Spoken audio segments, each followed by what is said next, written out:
Tonight we have Matthew chapter 12, and focusing on this part here, which continues on the next page. When the unclean spirit has gone out of a person, it passes through waterless places seeking rest, but finds none. Then it says, I will return to my house from which I came. And when it comes, it finds a house empty, swept, and put in order. Then it goes and brings with it 7 other spirits more evil than itself, and they enter and dwell there. And the last state of that person is worse than the first. So also will it be with this evil generation. And goes on to talk about how everyone that does the will of his Father is like family, basically. Specifically using the title of Mother and Brothers because they were there during his sermon that he was preaching. And also wanted to touch on how sin, a lot of people see it as like a freedom or exercising free will.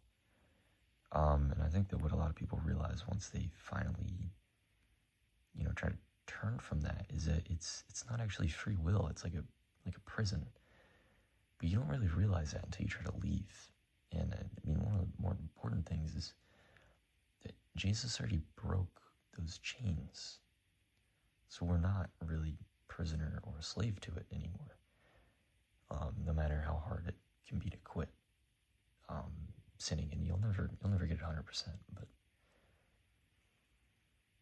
yeah, and something that I heard recently was that the enemy wants you to focus on your scars, but in reality, you should focus on Jesus' scars. Basically, the enemy will try to bring up your past in a lot of stuff to deter you, and the only thing that really matters is what Jesus did on the cross, not your past. Your past doesn't really matter at all.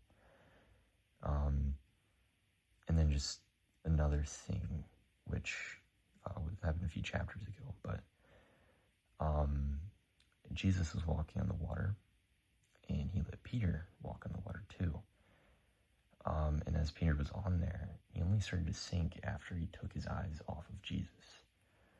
So essentially, it all comes back to Jesus. Keeping your eyes on Jesus, following Jesus, and kind of striving towards him, basically.